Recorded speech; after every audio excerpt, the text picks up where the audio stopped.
प्रिय विद्यार्थियों नमस्कार। स्वागत है आप सबका इस वीडियो में। इस वीडियो में हम आपके लिए कक्षा 11वीं के छात्रों के लिए अर्थशास्त्र यानी इकोनॉमिक्स त्रैमासिक परीक्षा के पेपर के लिए बहुत ही इम्पोर्टेंट क्वेश्चन मॉडल पेपर लेकर के आए हैं। देखिए तो मॉडल पेपर में सभी तरह के क्वेश्चन आपको मिलेंगे यहाँ पे। तो सभी ऑब्जेक्टिव क्वेश्चन हम आपके कंप्लीट करा देंगे त्रैमासिक परीक्षा के लिए। मोस्ट इम्पोर्टेंट है ये सभी, तो आपको ये अच्छे से करके जाना है। और यदि आपने पिछला वीडियो नहीं देखा है जिसमें मैंने और भी मोस्ट क्वेश्चन बताए हैं, जिसमें केवल क्वेश्चन मैंने बताए हैं, तो वो भी जा कर के देख लीजिए। इसमें सभी के उत्तर मैं आपको प्रोवाइड कराऊंगा। तो यदि आप चैनल पर नए हैं तो सब्सक्राइब कर दीजिए ताकि अगली वीडियो आपको सबसे पहले मिल सके, क्योंकि आपका अगला जो पेपर है उसके लिए हम भी इसी प्रकार से इम्पोर्टेंट क्वेश्चन प्रोवाइड कराएंगे। तो आपको सबसे पहले वो क्वेश्चन चाहिए तो सब्सक्राइब जल्दी से कर दीजिए, और वीडियो को लाइक नहीं किया तो लाइक भी कर दीजिए। देखिए तो पहला आपका क्वेश्चन है, सही विकल्प चुनकर लिखिए।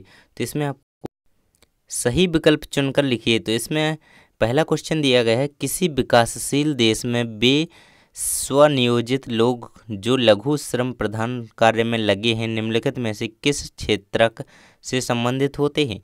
तो इसका आंसर हो जाएगा आपका ऑप्शन नंबर बी। देखिए 4 ऑप्शन आपको यहाँ पे दिए गए थे, इसका आंसर ऑप्शन नंबर बी सही हो जाएगा, प्राथमिक क्षेत्रक। तो इस प्रकार से आपका ये आंसर हो जाएगा। अगले ऑब्जेक्टिव की ओर बढ़ते हैं हम। देखिए दूसरा है, सेकंड नंबर का ऑब्जेक्ट है भारत में विदेशी व्यापार में मदों की सारणीबद्ध सूची से क्या तात्पर्य है।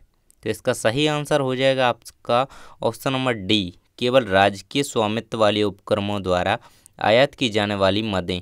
तो आपको इसी प्रकार से सभी आंसर याद करते जाना है और अपनी कॉपी में भी इन्हें लगाते जाना है। देखिए अगला है आपका, विदेश में वस्तुएं घरेलू विक्रय दाम से कम दाम में बेचने को क्या कहते हैं। तो इसका आंसर हो जाएगा सही बार सी, ऑप्शन नंबर सी, यानी कि पाटना यानी कि डंपिंग। तो इसे डंपिंग कहते हैं, आप इसका आंसर सी लगा लेंगे। तो ये वेरी मोस्ट इंपॉर्टेंट क्वेश्चन सभी आपको अच्छे से याद कर लेने हैं। और यदि अभी तक वीडियो को लाइक नहीं किया है तो लाइक जल्दी से कर दीजिए। बहुत सारे लाइक आने चाहिए वीडियो में, क्योंकि आप लोग वीडियो देखते हैं और लाइक नहीं करते। और सब्सक्राइब भी कर दीजिए, है ना। देखिए खुले बाजार में संचालन क्या संकेत करते हैं। तो खुले बाजार में संचालन चौथा है ये आपका। तो इसका हो जाएगा option number B, Reserve Bank द्वारा सरकारी प्रतिभूतियों की खरीद और बिक्री खुले बाजार इसी संचालन का संकेत करते हैं। देखिए अगला है आपका ऑप्शन नंबर पाँचवा ऑब्जेक्टिव है आपका, मिश्रित अर्थव्यवस्था उस आर्थिक प्रणाली को कहते हैं, इसका संदर्भ का सूचक है जिसमें। तो इसका आंसर हो जाएगा आपका ऑप्शन नंबर सी। देखिए ये वाला इसका आंसर हो जाएगा आपका, सरकारी क्षेत्र तथा निजी क्षेत्र दोनों साथ साथ काम करते हैं। इस प्रकार से आप सभी के आंसर अच्छे से देखते जाइए।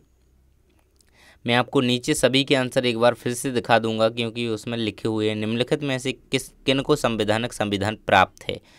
तो पहला ऑप्शन है आपका वित्त आयोग, दूसरा है राष्ट्रीय विकास परिषद, चुनाव आयोग, तो योजना आयोग।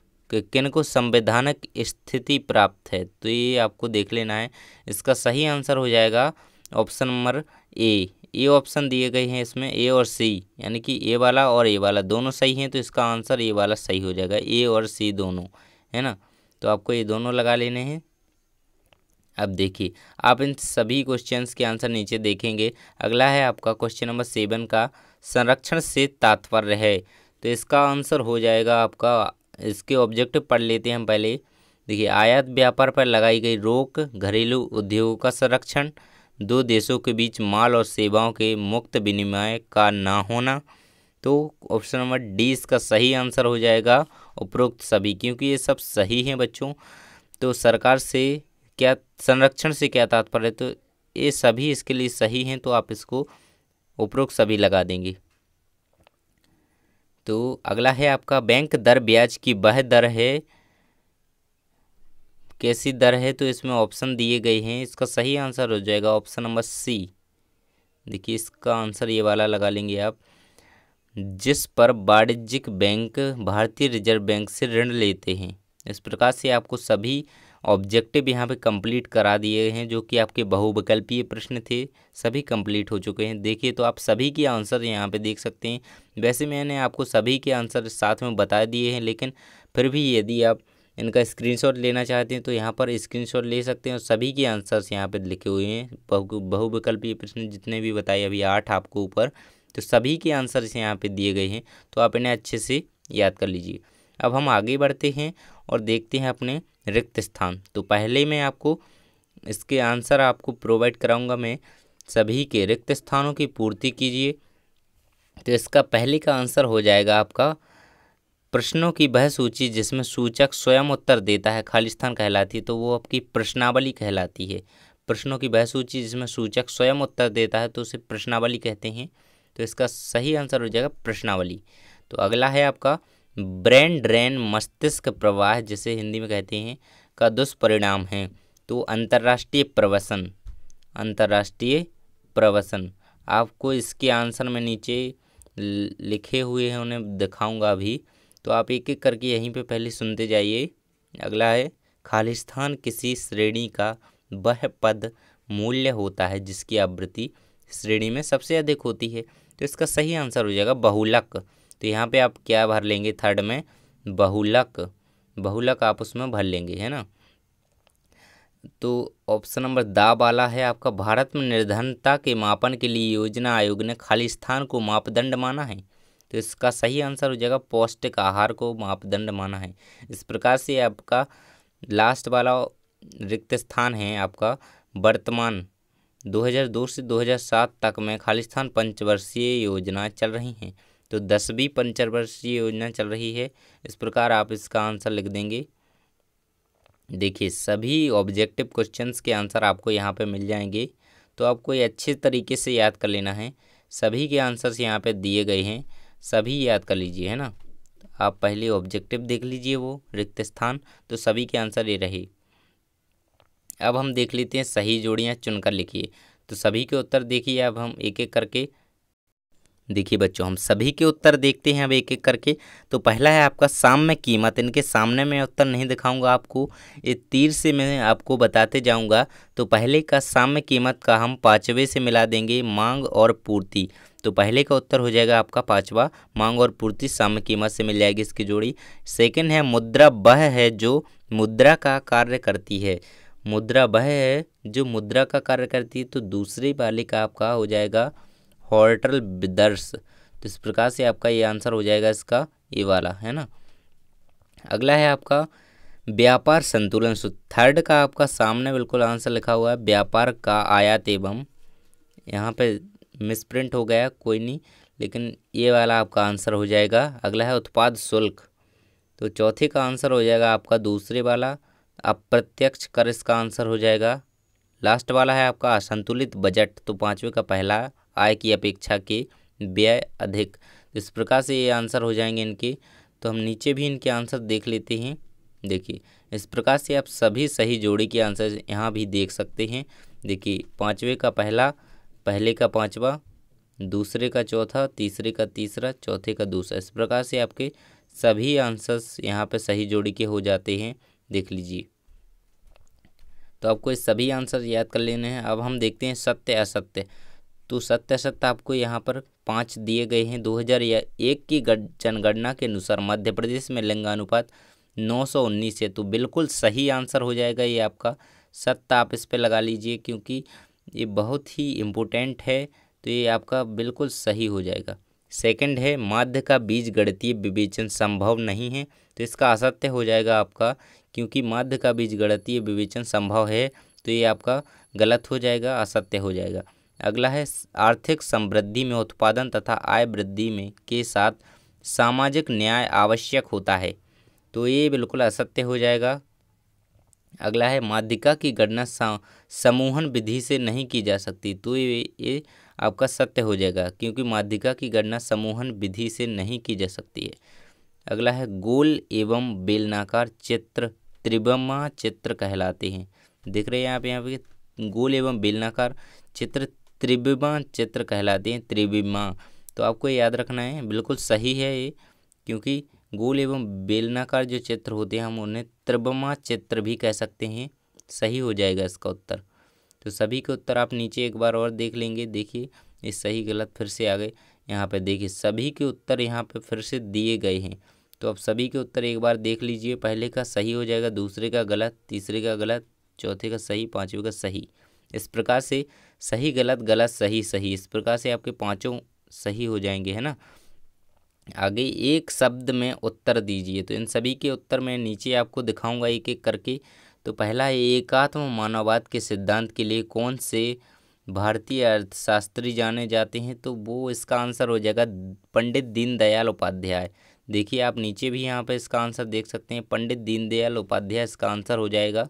देखिए नीचे दिया गया है पंडित दीनदयाल उपाध्याय, आपको ये याद रख लेना है। अगला क्वेश्चन है आपका, मार्शल ने अर्थशास्त्र की परिभाषा में मनुष्य के कल्याण की तुलना में किसको गौण स्थान दिया है? गौण स्थान किसको प्रदान किया है? तो वो उन्होंने धन को मार्शल ने अर्थशास्त्र की परिभाषा में मनुष्य कल्याण की तुलना को गौण स्थान प्राप्त किया है, वो किया है धन को, है ना। तो आपको इसका आंसर याद कर लेना है। अगला है, भारत में डाक सेवाओं का प्रारंभ कब से हुआ? तो वो 1937 से हुआ है, नहीं 1837 सन 1837 से भारत में डाक सेवाओं का प्रारंभ हुआ था। तो ये याद रखिए, इम्पोर्टेंट है, पूछा जा सकता है। अगला है, जो किसी भी भाषा में पढ़ लिख सकता है उसे हम क्या कहते हैं? तो ये इम्पोर्टेंट है, उसे हम साक्षर कहते हैं। जो किसी भी भाषा में पढ़ा लिखा हो, अच्छी तरीके से पढ़ा लिखा हो, उसे हम साक्षर कहते हैं। तो ये याद रखिए। किसी देश के आर्थिक विकास की सर्वश्रेष्ठ माप किसे माना जाता है? तो इसका आंसर आप देख लेंगे, राष्ट्रीय आय को सर्वश्रेष्ठ माप माना जाता है। तो ये सभी के आंसर यहाँ पे दिए गए हैं, सभी को याद कर लीजिए एक एक करके। देखिए पूरे आंसर यहाँ पे पांचों आपको एक वाक्य के उत्तर के आंसर मिल जाएंगे, तो आप सभी याद कर लीजिए। अब हम बहुत ही इम्पोर्टेंट क्वेश्चन देखेंगे आपकी त्रैमासिक परीक्षा के लिए, ये आपकी वार्षिक परीक्षा तक के लिए बहुत इम्पोर्टेंट हैं, तो आपको सभी याद कर लेने हैं। परिक्षेपण का कौन सा माप सर्वोत्तम है और कैसे?